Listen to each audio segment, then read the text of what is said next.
Hello, everybody, and welcome back to Only Stupid Answers. This is a show where we answer your questions about movies, TV shows, comic books, its main towns named Derry, and potentially much more. I'm your host, DJ Wooldridge. With me is Roxy Scarier. Hey, Roxy. What's up, DJ? You ready to float? Well, this will be an interesting conversation because for those that don't know, we record these live on Patreon, patreon.com/onlystupidanswers. And last week we had Taylour on as a guest. And before we do a little pre-show combo, and in that pre-show combo, we talked about this show a little bit, but I wasn't able to get into all of the questions I wanted. I wanted to unpack it with you more. And and we'll see how it does. I know with our crowd, normally horror stuff doesn't pop as much, but hey, it's the Pennywise. This show is very popular. I saw a headline, isn't it like one of the top 2 most hitting HBO somethings? I didn't see that specific headline. I just know, well, it's interesting actually doing these doing reactions to things. I've started to learn like you can gauge something's popularity based on the reaction numbers, which is, like how obsessed people are. And it is performing extremely well for the rejects right now. And so I started looking like, wow, is this show that popular? And seemingly, yes, this show is, I didn't expect it actually to be as big as it is. I don't know whether that speaks to quality or subject matter or the time period that they dropped this, but yeah, or a little bit of both. But I know the It movies were successful. Yeah, I'm excited to unpack that with you. I'm excited to hear your thoughts on that. But how many episodes have you seen, DJ? 2 so far. So I'm gonna do light spoilers now. But when we talk about it, since by the time this goes public, 3 episodes will be out. I'm not feeling so bad about doing spoilers. So we will be doing full spoilers for 2. But because we're just entering the episode, where did we end? Little girl Lily is going back to the asylum is where we ended episode 2, because I know you're ahead of me. Yeah, thank you for letting me know. I'll need a little bit more of a recap of episode 2, but you got it. I can give that to you, but I won't do it now because I don't want to spoil it for people. Yep. But that's what we're going to be talking about today, on top of news, all the other stuff we talk about, news and stuff like that. I know sometimes we get a comment of like, "What? Why is it a half hour in before you talk about the thing?" Because that's the way the show's formatted. I don't know what to tell you. Thank you for joining us. I know it's hours, but I love it. I like the format. I like that it's a little bit loose, and then what we're interested in is the things we spend more time on. Mm-hmm. I agree. It's a great way to go about it. It's almost like you and I are the ones that make this show. Yes. And that's why it's formatted the way it is. Interesting. Mm-hmm. But as always, I like to start with the comments from the previous episode. And I'm going to tell you, Roxy, and you're not going to be surprised by this, I don't think. A lot of love for the She-Jex in the comments. Yeah, Tara's the man, dude. She's just awesome. It was cool to see you guys together. I was like, oh, my 2 right-hand people. Yeah, the comments were similar. The comments like that as well. Alan Payne 927 says, I think the She-Jex reacting to Wrong Turn franchise are the only videos of Tara and Roxy that I haven't watched because I can't stand those sequels. I think I only watched the first one and the last one, and that was enough for me. Understandable, my dude. I don't, not to take away views from my own stuff, but I think that's quite all right. Yeah. If you're going, I'll say this, if you're ever going to watch the Wrong Turn franchise, the best way to do it is with Tara and I. That's because I agree with that. or never watch it. Either watch it with us or don't ever watch it. Those are the only 2 options. That franchise still has me shooketh. I can't watch people eat people for that long ever again in my life. What about Yellow Jackets?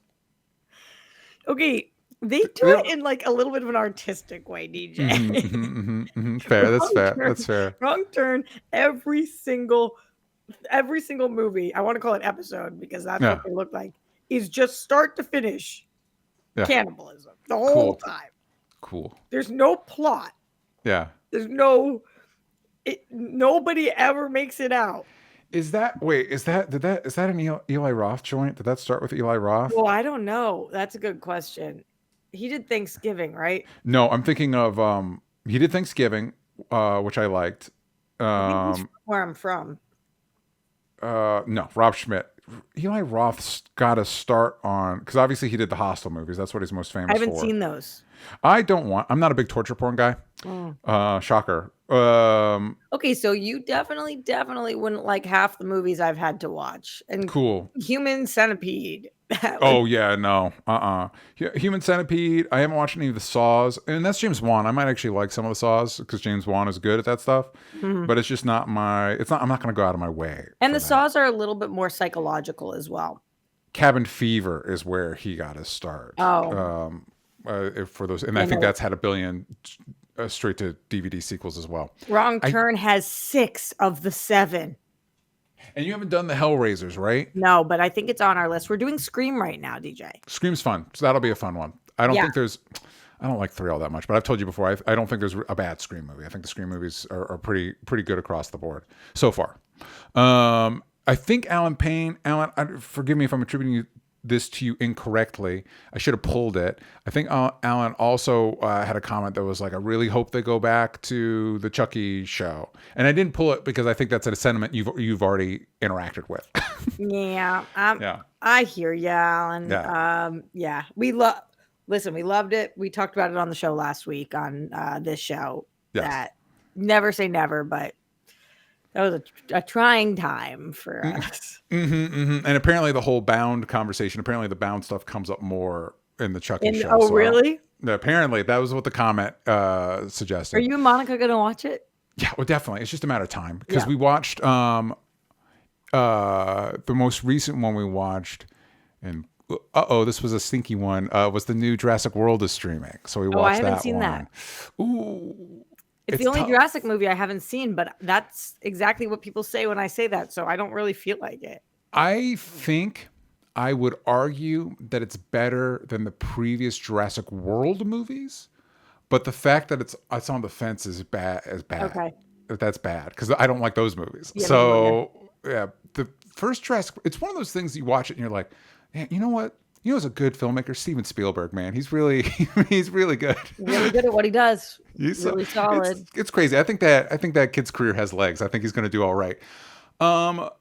George McKay says an A24 high-end horror series would be great for the Shejecks after having to watch so much schlock. How do you feel about doing like stuff like The Witch and Hereditary and stuff like that? So I've seen Hereditary, and Tara just covered it with somebody else. What's The Witch? The Witch is Eggers. He's the guy that did The Northman, and he just recently did Nosferatu. That was his breakout movie. With Anya Taylor-Joy, that was also a breakout movie for her. Oh, that sounds cool. Yeah, I like. It's very good. I know that this is a touchy term in the horror community, and I'm new to the horror community, so I don't like to piss people off. But I like elevated horror. I like the stuff that's like the one-offs. I really loved. I hated but loved Talk to Me. Yeah. That movie really freaked me the F out, and so I want to do the. What is it called, DJ? Bring Her Back. Bring Her Back. Yeah. That's on my list. I really want to do. Is A Long Walk a horror movie?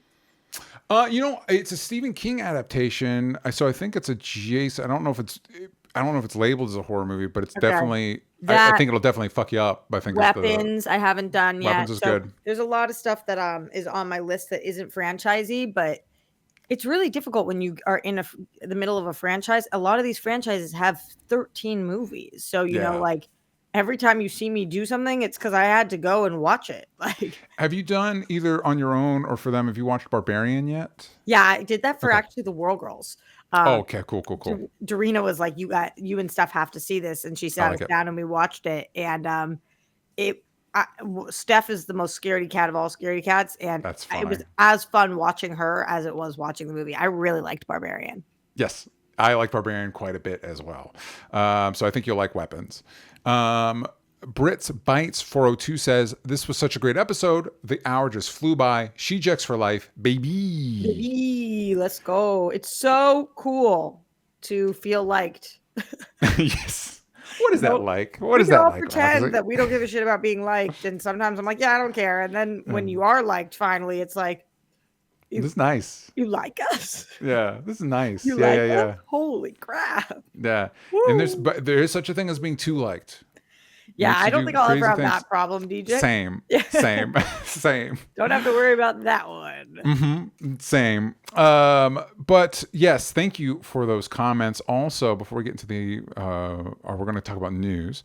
I want to say that if you're listening to this, there's only a few days left to go to graveyardshiftcomic.com and back my comic on Kickstarter. Speaking of horror stuff, this was my stab at telling a straight horror story. It's influenced by a lot of my favorite horror movies like Gremlins and Evil Dead and stuff like that. So the other thing is, while it is supposed to be, it's a horror, I want to give you some thrills and some chills. It's also fun and irreverent and fast paced. And I think there's a lot in here for every type of story enjoyer, comic reader, anything like that. So if you want to know more, go to graveyardshiftcomic.com. There's a lot of different perks. You can get 3 different covers, or one of each. Get all of them, whatever you want. You can get drawn into the comic, so much more.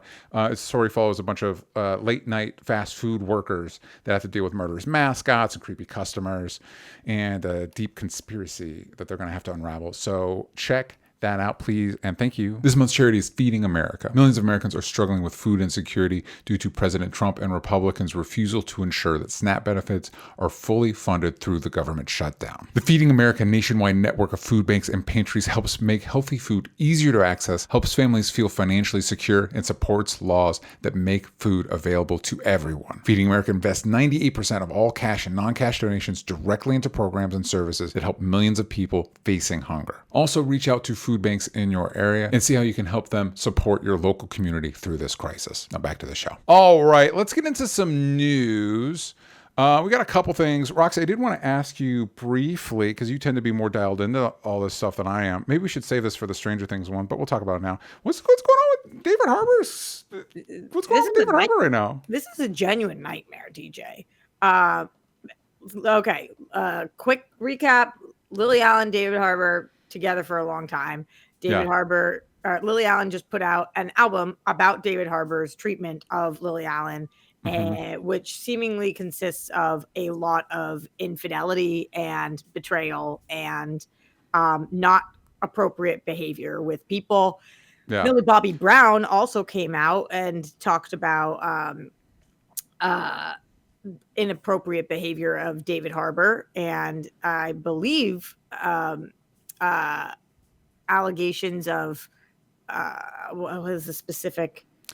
I think, because I was just reading a thing about it last night. I think here's what I saw. I think it was a Daily Mail, so it's a tabloid. So be cognizant of that, everybody. It was a Daily Mail, found, she filed, it wasn't a restraining order, but it was something in the lines of that, accusing David Harbour of bullying. I don't know that it was bullying just claims. That's exactly. I don't know. No sexual impropriety. No. And again, it was the Daily Mail, and I didn't see anything Hollywood that Reporter did it as well. Oh, okay. A lot of people have been running with it, and then there's been speculation because they're like, "Whoa, he didn't show up in this." I was reading this one thing by Vanity Fair, Roxy, that was like, "Whoa, can you believe David Harbour didn't show up for this press thing?"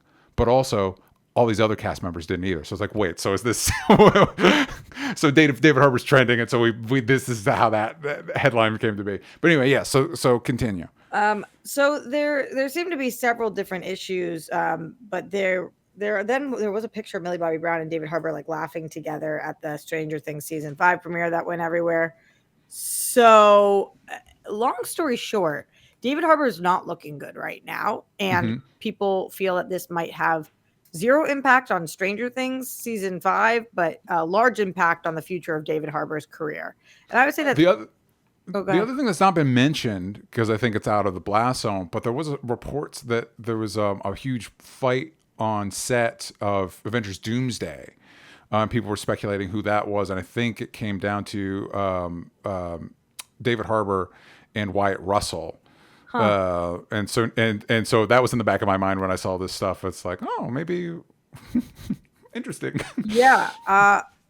It's I kind of think Lily Allen's getting a lot of love right now, and I think that that's awesome. Yeah.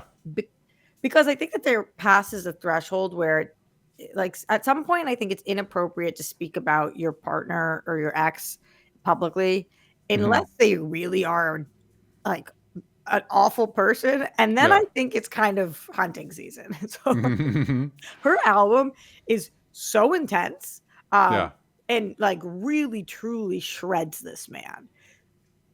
She's an artist. You kind of can't fault her for putting that out there. So, or you can, but I don't. Yeah, I am curious though. Do you think, DJ, that this will have an impact on Stranger Things, and do you think this will have an impact on David Harbour? It definitely won't have an impact on Stranger Things because that's a brand that's bigger than him specifically, and it's the 5th season and it's the final season, so I don't think that'll change that. It'll impact him, especially if he's difficult to work with. I think that's the thing. Like you can be Brad Pitt and you're Brad Pitt, but you can be Brad Pitt and allegations can come out against you and stuff like that, like bad stuff. But you're still good to work with, you know what I mean? And so you still get booked as opposed to other people. Tom Cruise. Well, yeah, Tom Cruise, but yeah, you still have the work, and there's no reports of him specifically abusing somebody. He's just tied to an organization. I'm saying good to work with. People really seem to like to work with him. Yeah, exactly. You got a good work ethic. You're good on as opposed to somebody like Johnny Depp, which I'm not. There's a new Christmas Carol movie starring him of all people, directed by Ty West.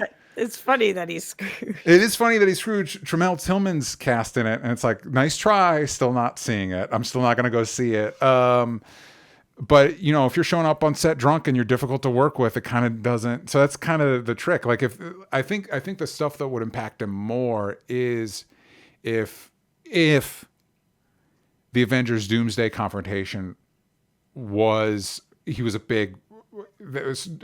started it basically. If he was a part of starting it, that type of behavior I think will hurt him quicker, especially as a performer.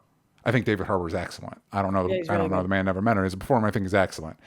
But he's not Brad Pitt. Right? Like people aren't buying movie tickets because David Harbour's in a thing. Right. So I think if he's difficult to work with, I think that will impact him quicker. I do want to ask you, Roxy, what do you think would be worse as far as keeping your dirty laundry out of the public? Dating a musician or dating a comedian? Oh, definitely dating a comedian would be worse. Okay. Okay. Because it takes a long time to make an album. She's been working on this. Like, this has been a long time. Dating, and usually, like, if you're a Taylor Swift, you'll drop one song about somebody. Comedians will just keep going, and it's everywhere, and it's all around the country, and it's nonstop. And they're ruthless. Yeah. Ruthless. I dated a comedian for quite a bit. And afterwards, he put out a couple. I actually have never talked about this publicly, and I won't say who it is. And luckily, he kept my name out of it. But afterwards, he put out like I could see on Instagram. He's huge. He put out a few different things that were like stories, and I was like, "That's about me." Yeah, that is about me. Just the weirdest feeling hearing somebody tell a joke.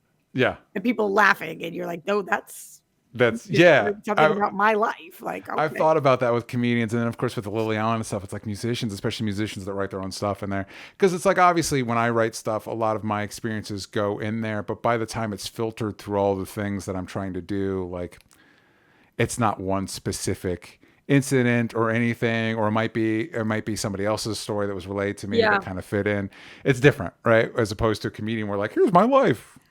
My crazy wife. DJ, who's the other person I dated? He's a musician. He put out an entire album about me after we broke up. An entire album. But let me tell you. Okay, so what's next? You did the comedian, you did the musician. What's the next on the? That made me look really good. And I was okay, good. There you go. No, I am the shit. Thank you for noticing. Yeah. I think what's usually next for you? What'd you say?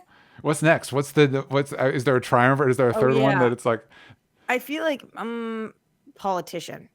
That's not on my radar. I'm just saying that's tough. That's tough. I was gonna make references to stuff like not this show. Interesting. Well, we'll see how that all plays out. All right. Let's do this other real quick. Roxy, I sent you a trailer. And I think this is a good opportunity for me to ask you about another musical biopic, because we got one coming down the pipeline. This is Michael, which is about Michael Jackson. It stars Jafar Jackson, his nephew. It's being put out by Lionsgate. It's being directed by Antoine Fuqua, who I think is probably best known for directing Training Day and the Equalizer movies. And it's been delayed a bunch. It was most recently was supposed to be the fall of this year, which obviously is not out. Now it's going to be April 2026. Coleman Domingo's going to be in it. Neil Long's in it. Miles Teller's in it. I want to ask you about this trailer, but you just watched the Bruce Springsteen biopic. Yeah. So I wanted to ask you about that as well. What did you think about this trailer, Roxy? I I'm struggling with this movie. I think that the trailer was pretty decent. Uh, and he obviously, Jafar Jackson has a leg up because he's related, but Yes. his voice is very similar. His speaking voice is very similar. So that's cool. I still really struggle with Michael Jackson as a person. Why? Why? So- We gave one reason. Why? And obviously, when you have his family involved in this, where obviously I highly doubt we're going to touch on quite literally any of that. What? And so that's, yeah, I don't know. Like when that doc came out a couple of years ago, that was so hard to watch. And then there was all these like things combating. Just none of us, I guess, really have a full picture of the story. And he is one of the most brilliant artists of all time. So I don't know. I kind of struggle with this movie being made. That being said, it looks like they are making a blockbuster, entertaining movie with a really good cast and somebody who sounds like Michael. So that's kind of how I felt. How did you feel about this, DJ? I don't care about the genre almost at all. I don't care about it. And I kind of think that I remember watching Bohemian Rhapsody. And every time I watch a biopic like that, I think back to Walk Hard, Dewey Cox, the Walk Hard, the Dewey Cox story, which was a parody of the musical biopic, and it just eviscerated the genre so thoroughly that I'm always like, wait, we still do this? Like we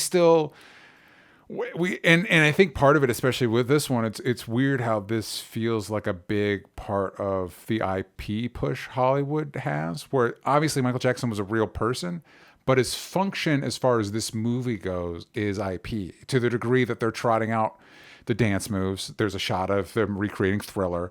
Like it's the same thing as a Star Wars movie where it's like, here's the stormtroopers. Here's the thing that you expect from a Michael Jackson movie.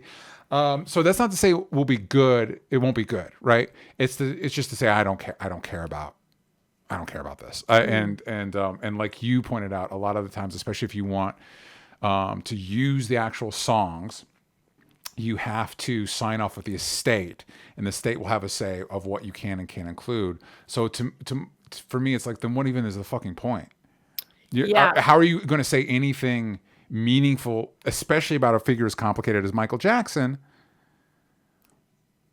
Without being able to, if the family has the sign off on it. This is my genre, DJ. I'm obsessed with musical biopics. I happen to usually love them. I loved Deliver Me From Nowhere. I loved A Complete Unknown. I love Straight Outta Compton. I love the Doors movie. I just love the genre. Obviously, I grew up in the rock and roll industry. I have so much love for music. Where music meets movies, it's just yes for me. So there is a chance that I love this because it's bubblegum. But yeah, man, there's something about it freaks me out. He freaks me out. And that's like, you don't want to be thinking about that when you're watching a movie about bubblegum. Absolutely. And they did, it's just tough. I could list off a bunch of different, musical biopics where they kind of like really complicated figures that kind of get flattened into like, well, not even that. We're not talking about that stuff. You know what I mean? The Dirt with Motley Crue. I think they really, really butchered that one because of how non-controversial it was, and like there's so many scandals of like absolute horrible abuse that we just completely passed right over. And the movie suffered because of it. I think another recent one is the Bob Marley biopic, One Love, which kind of Bob Marley, sorry. Yeah, which kind of like glossed over any of the controversial stuff around him. It's like, here's the music. And it's like, well, that's not a story. Some musical, I don't even know if they count as biopics, but there is a I'm Not There, which was a Bob Dylan one, but it had multiple actors playing Bob Dylan in the different eras of his career. I thought that was interesting. That's the Swinton one, right? Yes. No, Kate Blanchett. Kate Blanchett, sorry. Yeah. And then I'm going to see if I can pull it up. Me with my facial blindness forever. Sorry. Well, that one, Nowhere Boy, which starred Aaron Taylor Johnson as John Lennon. And that was another one where it was directed by, I think, his wife. I don't know if they were married at the time. Sam? Yeah, Sam Taylor Johnson. And that was a very specific. This shows a very specific sliver of John Oh, then Lennon's maybe life. you'll like the Bruce one. It was very specific. I heard that. I heard that it was like they chose a moment. And I'm like, I think that's smart. I think that's smart. Yeah, except for the fact that DJ, it bombed at the box office. So That's not good. no, I thought the movie was really good, and I think Jeremy Allen White did an amazing job, and I love that they picked something more specific, but it bombed. So In the chat, we have, and Grayson's co-signing this. Just give me that Britney biopic. I will be sat. Here's the one that I wouldn't watch, and I don't care, but I know for a long time, and I feel like it's still in development. They were going to do a Madonna biopic with Julia Garner, and I'm like, yeah, right, that's correct. Yeah, do that. they're still doing it. They're still Good. doing They it. should. Yeah. That's a smart. Do that. That's smart. Yeah, I agree. I would only want the Britney one if it didn't hurt Britney. Watching her, like, let's leave this poor girl alone. Yeah.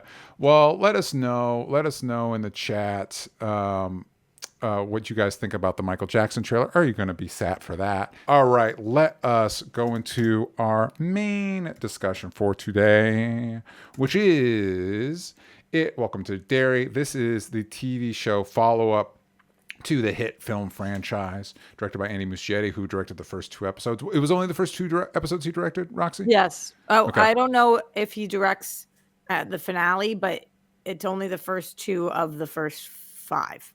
Gotcha. And this takes place in 1962. Shocker, 27 years before the events of the movie. If you guys recall from the movies, Pennywise or it, the creature, shows up every 27 years, more or less. And the synopsis is a couple with their son move to Derry, Maine, just as a young boy disappears. With their arrival, very bad things begin to happen in the town. I'm going to push back on that summary. That makes it sound like it's their fault. It's not their fault bad things start happening. It's not that family's fault.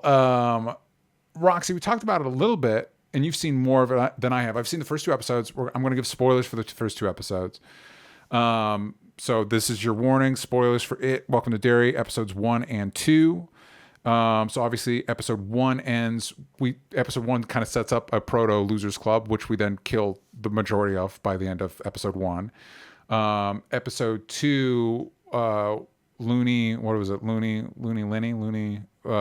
Lily, is kind of coerced into.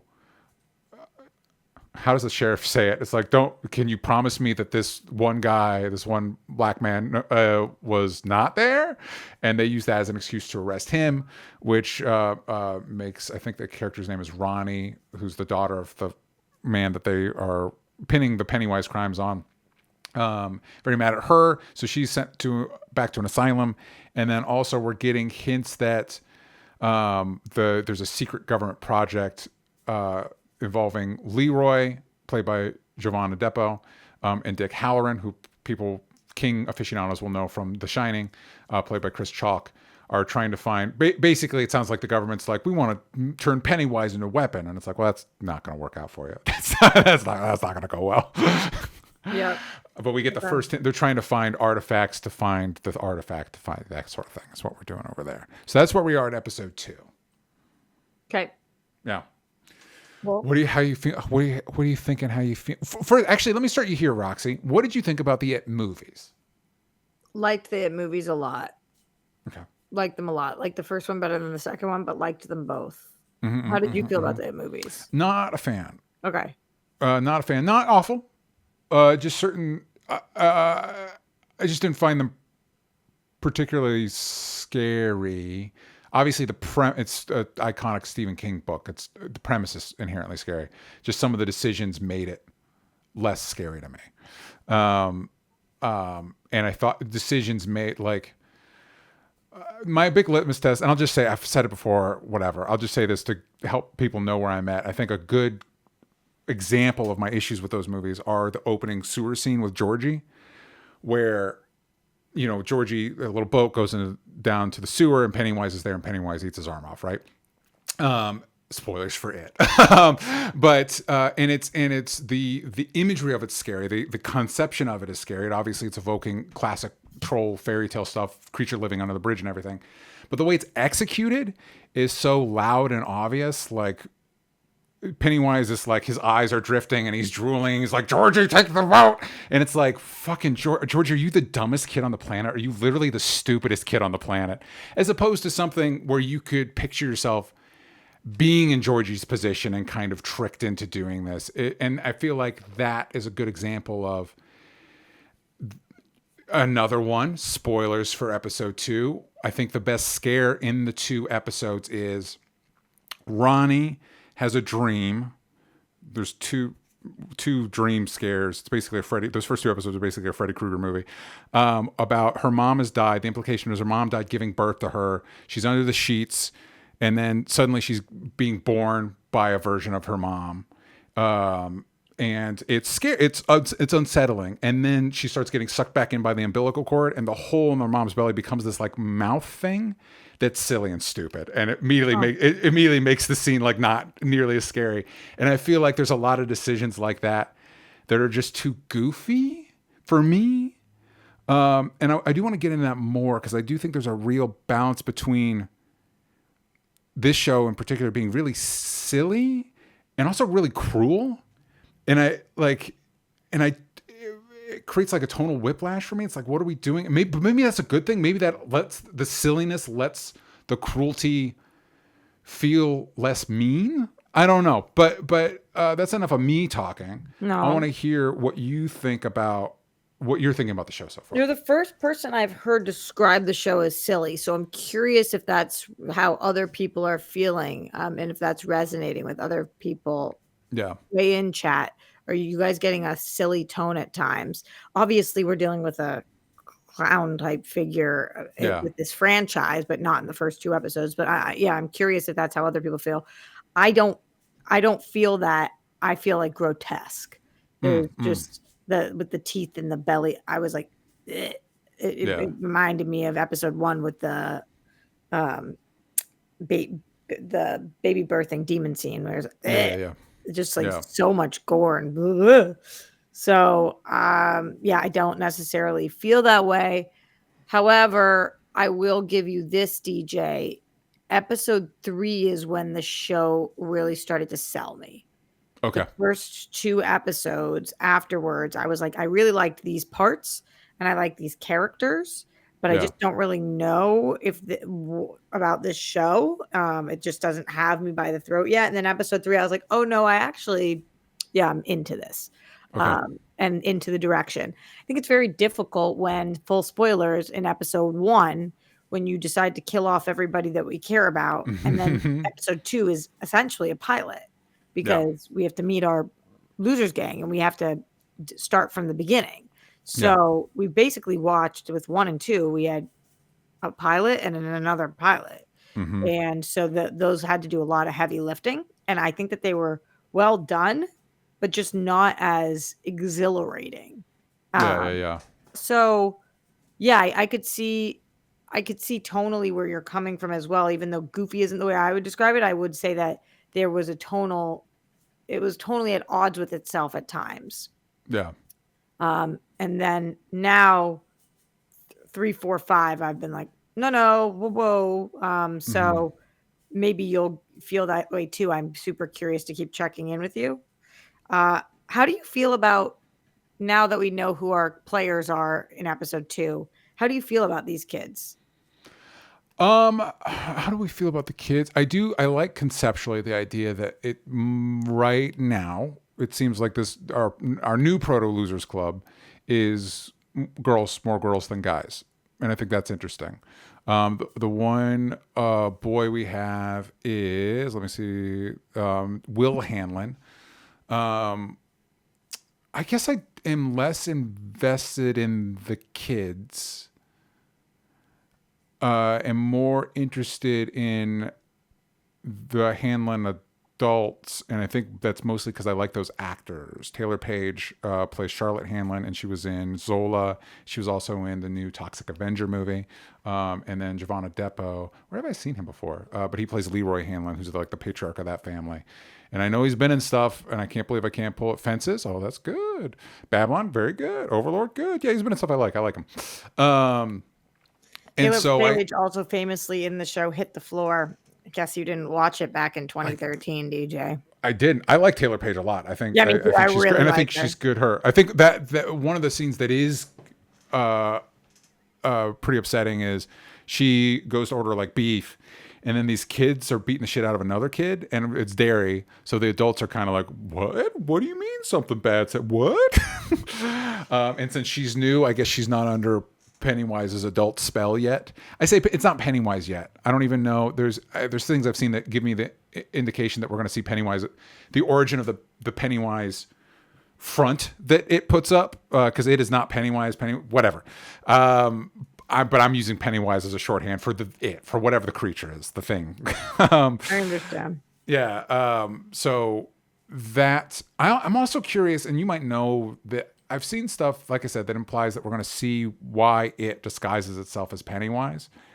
But I tried to look up stuff about the timeline. I'm wondering when that is, because right now it mostly shows up as like a weird demon baby.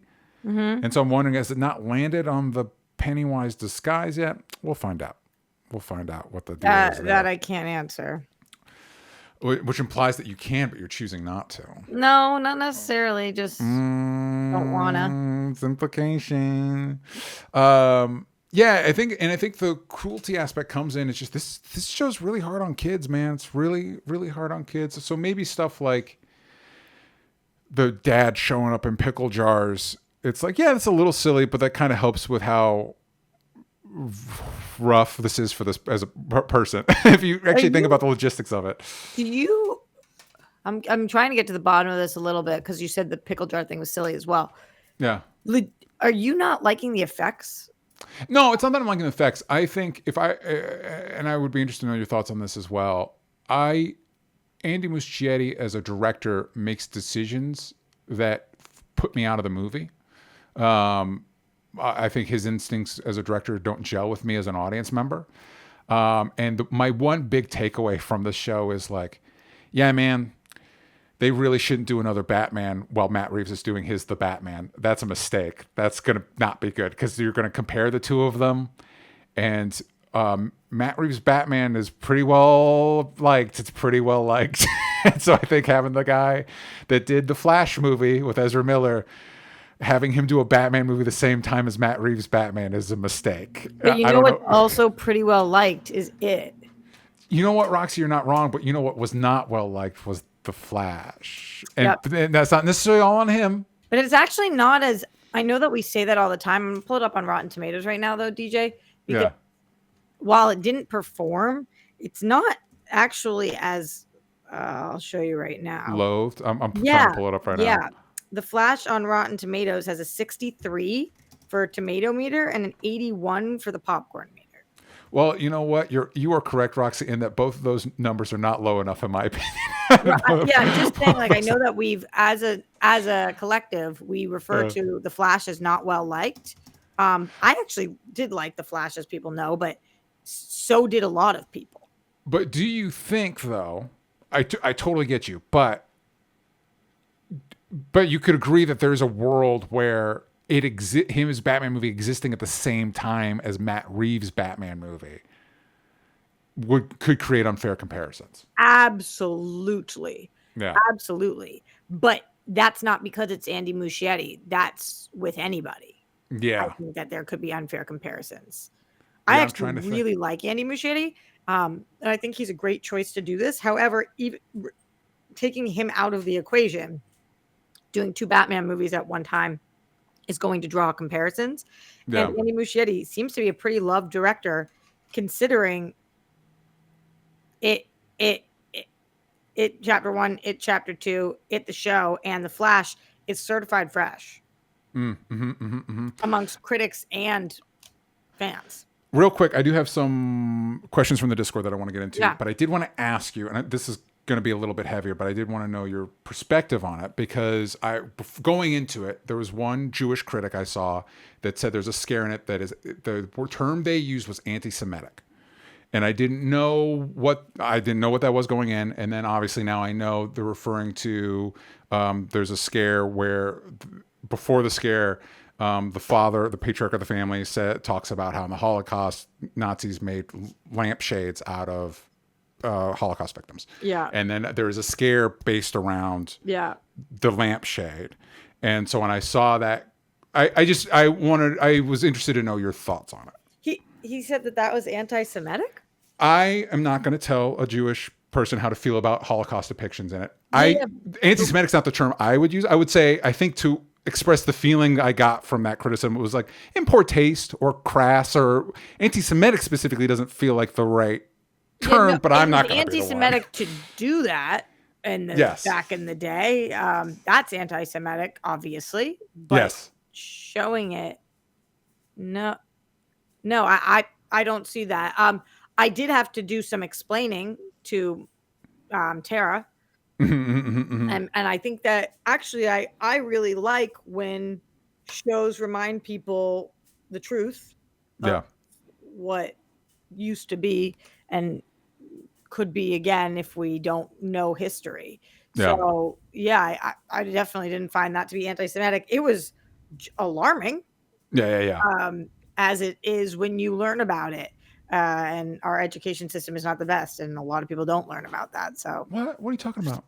Don't worry, we're going to fix it. We're going to make education great again. What I thought you were going to say, DJ, is that we are one Jewish character. I kind of thought the brother was going to come back. I did think it was kind of hilarious that all the men in that family had the same haircut, the same very specific haircut. So I kind of thought maybe we're going to bring the brother back, but I guess not. You want to talk about anti-Semitic? I was singing along when they were doing the prayers because I know them because Jew. And the comments on that video were ew Jew, dirty Jew, gross, disgusting Jew. You have all of the money, Jews. And I was like, wow. Cool. Okay. This is so fun. Cool. Glad we did this. Thanks for that. The internet's a good, cool place. Yeah, but that's interesting that a critic said that. No, I definitely did not feel that way. And that was the only person I saw say that. But I do think it's tricky. Any fictionalized depiction of that stuff, you're just getting in tricky territory. Because are you trivializing it? I think would be the question any creator would ask themselves. Am I trivializing this real world horror by making it like a jump scare? And different people might fall in that difference because, I think you brought up a really good point of it's an opportunity to educate. So it's just I just wanted to know your thoughts on it. I don't mean sensitive as a negative thing. I just mean people are sensitive, and everybody has different things when it comes to their own people that are horrifying to see again, and then maybe sometimes we mislabel them. I could see why that would be upsetting, but why that would be anti-Semitic is kind of a stretch to me. Yeah. So here are some questions we have from the Discord. Exacutus, what's made it as successful as Stephen King adaptation as it is? Feels like this is the main Stephen King novel that everyone talks about, when I thought he had a litany of messed up horror concepts on his resume. I think that's kind of like asking what makes Iron Man so successful when you thought that there was a litany of Marvel characters that were, sometimes things, it's not like it was the most successful before the It movies. Yeah. So I think when you pick something and it's well done and people like it, that's what makes it the most talked about. Also, I think it doesn't hurt that it has a pretty iconic of Stephen King's monsters, Pennywise is a clown, and it's easy to throw on shirts and shit. Totally. Because The Shining's a big deal too, and it's not that I know it gets a lot of praise, but it's not like, I think Stephen King has 3 or 4 adaptations just this year of his work. Because you said The Long Walk, that's a Stephen King adaptation. I think Flanagan just did another one. So it's not Carrie, you know what I mean? There's a new Carrie show coming out from Flanagan. So I think maybe it's just getting traction right now. Seth, what superhero director can knock out a King adaptation And what King director could make a banger superhero film? And yeah, you can use Kubrick. Kubrick, I don't think, would make a banger. I don't think he would come close to a superhero film. I think he would burn it. I think he would. Yeah. Okay, so there's 2 questions here. Do you have answers to either of these off the top of your head? I should have thought about it ahead of time. I do think I just said Flanagan. I think Flanagan could make a pretty good superhero movie. He's right. He wrote the Clayface movie. I know that's not technically a super villain movie, but I think he could make a pretty good superhero film. And what superhero director can knock out a King adaptation? Coogler. Ryan Coogler. And I just, that's cheating because I think Ryan Coogler would do good at anything he chooses to do. I think he's really good. I think he's a good filmmaker. That's a really, really good call. Immediately, because there's references in this show, I don't know if you've gotten to them, but to Shawshank Redemption. Oh, cool. Yeah. But like, it's all connected, baby. I don't know, because it depends on which specific property we're talking about. Like, there's so many different superhero properties. So I like DJ's answer. And there's so many different versions of King stories. They're not all it. They're not all great. Grayson says, and this is cheating, Grayson, Sam Raimi. Yeah, you're right. Sam Raimi would make a killer Stephen King adaptation. Yeah, that's a really good call too, actually. Yeah. It's also kind of like saying Scott Derrickson from Doctor Strange. It's like, well, yeah, because he made horror movies before. He makes horror movies now. He made them before Doctor Strange. You know what would be interesting would be Chloe Zhao, because she just makes things so cool looking. Yes, I agree with that. Jake Hefner asks, are there any other King stories that you'd like to see get adapted to screen that haven't yet? I don't know enough to know. I don't know ones that haven't been adapted. Which ones haven't been adapted? I do know I feel like I'm still waiting on a good The Stand adaptation. I know Paramount Plus just did one and I didn't watch it, so this isn't fair, but I heard it wasn't good. But I think The Stand is really cool. I'm Googling Stephen King that hasn't been adapted because I don't know. And I definitely wouldn't have read it. The other answer, by the way, is Exodus. I think going back to your original question, it is kind of like the great American horror novel. Like it is like the kind of horror novel. So that kind of makes sense that we always go back to that. But The Stand, and also, we did get a Dark Tower movie, but right now I'm going through the Dark Tower books. And yeah, that'd be a good adaptation of those, which I know Flanagan's working on. And I think Flanagan's the right choice for that project. That would be really cool. This says several notable Stephen King novels have yet to be adapted. The Eyes of the Dragon, Insomnia, Duma Key, From a Buick 8, and Revival. I don't know any of those. Well, and I think it's tough for you and I, because I'll speak for me specifically. Like, I'm coming from movies and stuff like that. So normally I hear about a King work because it's been adapted. Absolutely. But yeah. But some of these have little descriptions that sound cool. Revival is a 2014 novel that follows the life of a musician whose life is intertwined with a disgraced minister. Yeah. Okay. So could be. Insomnia is a story about a man who begins suffering severe insomnia after his wife's death. That sounds like a Stephen King setup. Yeah. Could be. Misery was a good movie. I don't know why that made me think of Misery. I haven't seen that. Is that Kathy Bates? Yeah, it's real good. I haven't seen it. It's really good. Cool. Well, let us know, for anybody that's seen it, Welcome to Derry, let us know how you're feeling. Are you feeling, is it feeling spooky? Is it feeling scary? Does it feel a little silly to you? Roxy, can you let the kids know where they can find you? Yeah, you guys can find me everywhere at Roxy Strier. On Wednesdays and Sundays, I go live on my YouTube channel, youtube.com/Roxy Strier. And if you like what we're doing with the She-Jecks, pretty much every Thursday we've got drops. And right now we're transitioning from Halloween to Scream. Very cool. Check all that out. Links in the description, as always. If you haven't yet, please go over to graveyardshiftcomic.com and support my comic.